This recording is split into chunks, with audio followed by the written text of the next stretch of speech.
Hello everyone.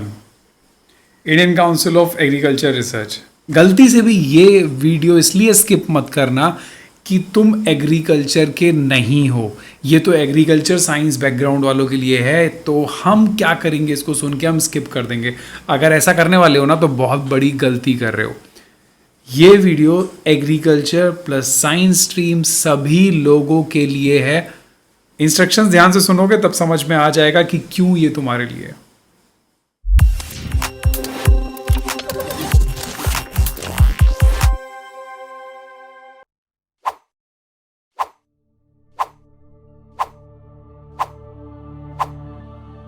So this is the website of department of higher education. NTA इसको conduct करा रहा है, all India entrance examination for admission, ICAR। ठीक है, ये ministry of education government of India, NTA जो body है, ये 72 एग्रीकल्चरल यूनिवर्सिटीज़, जिसके अंदर 63 स्टेट यूनिवर्सिटीज़ हैं, वेटनरी और फिशनरी यूनिवर्सिटीज़ हैं। ICAR जो कि डायरेक्ट यूनिवर्सिटीज़ होती हैं, जैसे IARI, IVRI, NDRI, CIFC। ठीक है, और उसके बाद कुछ सेंट्रल यूनिवर्सिटीज़ है, जैसे BHU भी इसके अंदर आती है। तो ये जितनी सारी यूनिवर्सिटीज़ हैं, इन सब में जाने के लिए स्पेसिफिकली फॉर एग्रीकल्चर ये एग्ज़ाम आपको देना पड़ेगा। बट प्लीज़ अगेन ध्यान से सुनो, मैंने बोला था ना, ये सिर्फ एग्रीकल्चर वालों के लिए नहीं है, बाकी लोगों के लिए भी है। उनके लिए आपको कैसे करना है, ये एग्जामिनेशन आपको कैसे बेनिफिट देगा, इंस्ट्रक्शंस और ये गाइडलाइन ध्यान से सुनो और इस फॉर्म को ज़रूर से ज़रूर भरो। तो ऑनलाइन एप्लीकेशन इसकी ख़त्म हो जाएंगी 16 जून को। लास्ट डेट 16 जून है। करेक्शन का टाइम मिलेगा 18 to 20। यार करेक्शन का टाइम क्यों देते हो, मेरे को समझ में नहीं आता। 22 से 16 तक टाइम दे रखा है, then why you are giving this correction window. अगर हम करेक्शन कर रहे हैं so we have some like mistakes जो हम नहीं ठीक कर पा रहे हैं, and that is really not acceptable at this stage. हम GRF SRF ले रहे हैं and we are doing a mistake in filling the application form. This is not good यार। ठीक है, तो कैसे एग्जामिनेशन होगा, डेट्स होंगी, ड्यूरेशन होगा, ये सारी चीज़ें अपडेट हो जाएंगी एनटीए की वेबसाइट पे। बट उसके पहले हम देखते हैं ये बहुत ही सुंदर सा प्यारा सा detailed brochure, ICAR AICE JRF SRF PhD। Got it. चलिए जल्दी से चलेंगे, बहुत ही लंबा है बट मैं इसको बहुत ही सिस्टमैटिकली तरीके से कवर करूँगा, जिससे कि जिसको ये सुनना है, जिसको नहीं सुनना है, वो समझ में आ जाए। डेट्स हम ऑलरेडी डिस्कस कर चुके हैं। 16 June is the last date. Fees जो होने वाली है वो जनरल्स की एप्लीकेशन फीस की बात कर रहा हूँ मैं, 1875 rupees, 1850 rupees and 950 rupees for the category. Got it. ये आपकी फ़ीस होगी। इसका एग्जामिनेशन होगा 2 घंटे का। CBT कंप्यूटर बेस्ड टेस्ट है पूरा का पूरा। सेंटर्स पढ़ेंगे, उन सेंटर्स पे जाके आपको एग्जामिनेशन देना होगा। सिंगल टेस्ट है, एक ही राउंड में पूरा हो जाएगा। एंट्रेंस टेस्ट का डिटेल, एडमिट कार्ड, ये सारी चीज़ें अपडेट होंगी बाद में, जैसे एनटीए हमेशा करता है। तो कोई बात नहीं, इसकी टेंशन नहीं लेना है। फॉर्म आपको ठीक से भरना है, उसके बाद आपको पेमेंट करना है SBI, Canara, HDFC payment gateway से। कैसे भी पेमेंट कर सकते हो, debit, credit, net banking, UPI, आराम से पेमेंट बहुत ईजिली सिंपल तरीके से करना। 1800 रुपये वेस्ट मत कर देना यार। ठीक है, उसके बाद आ जाओ नेक्स्ट, एनटीए क्या है, मुझे क्या करना है जान के। एनटीए बहुत ही गंदा काम करती है कभी कभी, बट कभी कभी अच्छा भी करती है, चलो भूल जाओ। सो ICAR के बारे में आपने जान ही लिया। इतनी सारी यूनिवर्सिटीज़ हैं जिनके अंदर जाने के लिए सिर्फ और सिर्फ ये एग्ज़ाम होना बहुत ही ज़्यादा ज़रूरी है if you want to take admission in the PhD courses. Without qualifying this examination you are not allowed. जैसे कि हम CSIR और UGC JRF फिल करते हैं तभी हम यूनिवर्सिटीज़ में एडमिशन लेते हैं, उसी तरीके से ICAR एग्रीकल्चर के लिए। बट ऐसा बिल्कुल भी नहीं है कि नॉन एग्रीकल्चर्स को फिल नहीं करेंगे। तो वही चीज़ मैं आपको बताऊंगा। 72 सब्जेक्ट्स हैं, 89 सिटीज़ में ये एग्जामिनेशन कंडक्ट होगा। ठीक है, अब जो ये कुछ यूनिवर्सिटीज़ ऐसी हैं जैसे झांसी हो गई और उसके बाद कुछ IVRI ICAR का हो गया, यहाँ पे 100% जितनी भी सीट्स हैं थ्रू दिस एग्जामिनेशन भरेंगी। बट उसके अलावा जितनी भी यूनिवर्सिटीज़ हैं वहाँ सिर्फ 30% सीट्स होती हैं, बाकी सीट्स वो अपने एग्जामिनेशन या उनका जो भी मेथड है उसके थ्रू फिल करते हैं। Got it. तब आपको JRF और ये सब चीज़ मिलती है। डायरेक्ट नॉमिनेशन उसके ही थ्रू होगा, दैट्स ऑल.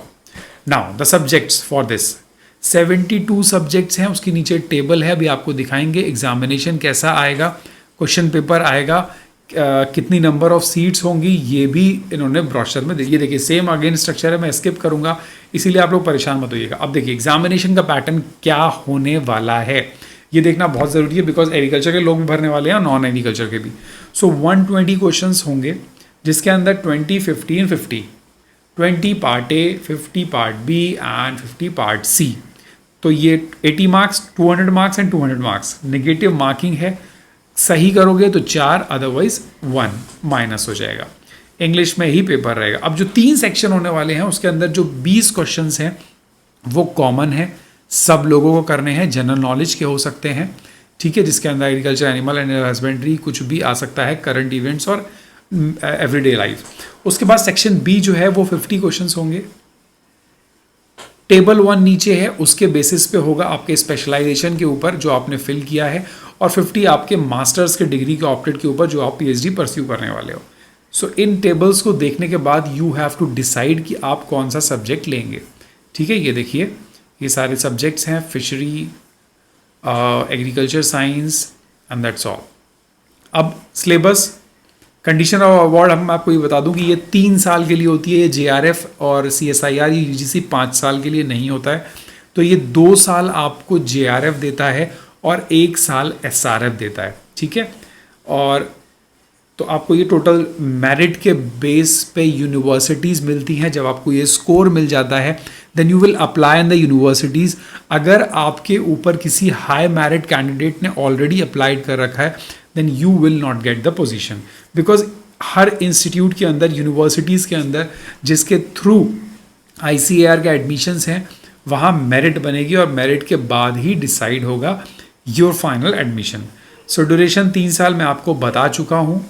एंड अगर किसी ने 2 साल ऑलरेडी कंप्लीट कर लिए हैं तो ये उसको नहीं मिल पाएगा, आपको डिक्लेयर करना पड़ेगा. 31,000 per month first and second year, and third year 35,000. May be it may be extended अगर आपके गाइड कम्युनिकेट करें और वो शायद 1 साल के लिए और दे दें. ठीक है, अब आपको ये मिल जाएगा तो आपको CGPA मेंटेन रखना पड़ेगा, अब कोर्स वर्क अच्छे से करना पड़ेगा, otherwise it will be terminated. Change होने का कोई पॉलिसी नहीं है. आप सोचो कि मैं इसको छोड़ दूँ, शिफ्ट करा लूँ, एक से जगह दूसरी जगह शिफ्ट हो जाऊँ, नॉट अलाउड एट ऑल. ठीक है, रिजर्वेशन पॉलिसी है, आपको रिलैक्सेशन मिलेगा बिकॉज ये ऑल ओवर इंडिया एग्जामिनेशन है. हर कैटेगरीज को रिलैक्सेशन है एज पर यूनिवर्सिटी नॉर्म. देखिए अब आ जाओ एलिजिबिलिटी पे, दैट इज़ वेरी इंपॉर्टेंट, इसके बारे में मैं बोल रहा था. अगर आपके पास मास्टर्स डिग्री है तो आप ये एग्ज़ाम दे सकते हो. So I insist all those who are, जैसे कि कुछ लोग बायोटेक वाले हैं, साइंस स्ट्रीम के हैं, वो लोग भी इस एग्ज़ाम को दें. अब उस एग्ज़ाम को देने का फ़ायदा क्या होने वाला है, आप इसको क्वालिफाई कर लोगे, आपके हाथ में एक सर्टिफिकेट होगा नेशनल लेवल एग्जामिनेशन का. तो कई सारी यूनिवर्सिटीज़ हैं, एग्रीकल्चर की बात नहीं कर रहा मैं, वो क्लियरली लिखती हैं you must have an national level examination certificate. तो अगर आपने क्वालिफाई कर लिया दिस एग्जामिनेशन तो आप इसके सर्टिफिकेट के बेस पे वहाँ पे एग्जाम्प्टेड हो जाओगे और डायरेक्टली इंटरव्यू लेने के साथ you will be get registered. So this is the benefit I am telling you. बहुत सारे स्टूडेंट्स ऐसे हैं जो लोग जिनका की एग्रीकल्चर बैकग्राउंड नहीं है, still they appear in that examination और वो क्वालिफाई करते हैं. ऑल्दो वो JRF और SRF नहीं एक्टिवेट करा पाएंगे, बट वो कार्ड वैलिड हो जाएगा और आप एग्जामिनेशन नहीं देने के बाद एग्जम्प्टेड कैटेगरी में आएंगे. So this is a benefit for all. So minimum 6.5 CGPA होना चाहिए, ये तो बेसिक सी चीज़ है. एंड ये कुछ एलिजिबिलिटी क्वालिफिकेशंस है मास्टर्स का. देखिए इसके अंदर आपको मिलेगा बायोकेमिस्ट्री, मॉलिकुलर बायोलॉजी, बायोटेक्नोलॉजी. अब मुझे बताओ why they have mention the subject of specialisation molecular biology और बायोकेमिस्ट्री. आई नो आप बोलोगे प्लांट बायोकेमिस्ट्री है, ऐसा नहीं है, बायोकेमिस्ट्री भी है. ठीक है, मॉलिकुलर बायोलॉजी, दोनों चीज़ हैं. ठीक है, तो आप अगर आपका स्पेशलाइजेशन ये है then you are eligible, specially biochemistry, microbiology, molecular biology, biotechnology. बाकी तो सारे एग्रीकल्चर के ही हैं. तो आप अपने डिपार्टमेंट देख लो, उसके अकॉर्डिंग इसको डेफिनेटली अप्लाई ज़रूर करो. Got it? So this is the prospectus. Any other doubt you can just tell me. Minimum age 20 होनी चाहिए, मैक्सिमम दी नहीं है तो कोई प्रॉब्लम नहीं है. अब एग्जामिनेशन जो है वो आपको 4 सिटीज़ मिनिमम सेलेक्ट करनी है. बहुत सारी सिटीज़ हैं जिसके बेसिस पे आप सेलेक्ट करोगे और वो अगर वो सिटी आती है तो आपको देंगे. चलो अब मैं आ जाता हूँ टेबल्स पे, विच इज़ वेरी इंपॉर्टेंट, जिसको देखने के बाद आपको थोड़ी चीज़ें और क्लियर होने वाली हैं. एडमिट कार्ड वगैरह बाद में डाउनलोड होगा, अभी उसके बारे में कोई भी इन्फॉर्मेशन नहीं है. आपको वेबसाइट विजिट करना है, दैट्स इट. एनडीए में यही होता है कि वेबसाइट विजिट करते रहो, एक साथ धमाका करते हैं. सो देखो ये हैं सिटीज़ जहाँ पे एग्जामिनेशन होगा. So how many cities? Around 40-50 तो होंगी. 60, oh my goodness, 89 cities are there जिसके अंदर एग्जामिनेशन है. ये आपका अलग अलग जगह का डोमिसाइल है तो आपको कोड लगाना है, because this is a national level examination.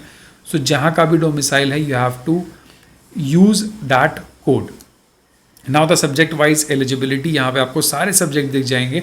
So biochemistry जो बोलता है नहीं है एलिजिबल है, उसको ये दिखाओ and you just show them कि हम भी एलिजिबल हैं इसके अंदर. So this is all about. इसके बाद इन्होंने स्ट्रीम पोस्ट ग्रेजुएशन का कोड दे रखा है. ये सारे कोड्स आपको फॉर्म फिल करने में काम आने वाले हैं. This is a payment gateway, that's it. ये एक इन्होंने रेप्लिका दिया है. जैसे जैसे आप पेज नेक्स्ट करते जाएंगे then you will get to know कि कैसे कैसे फॉर्म भरना है. And this is the final application form. तो ध्यान से देख लेना, कोई भी मिस्टेक नहीं होनी चाहिए. इसके बहुत ही बेनिफिट हैं और ये जैसे CSIR JRF है उस तरीके से इसके अलग ही बेनिफिट हैं. This is a very useful fellowship for everyone.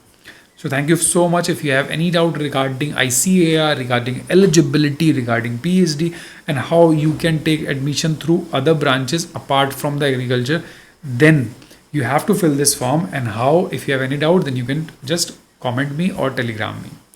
So thank you so much for watching. Do not forget to subscribe to the channel, hit the like button. Bye bye. Take care.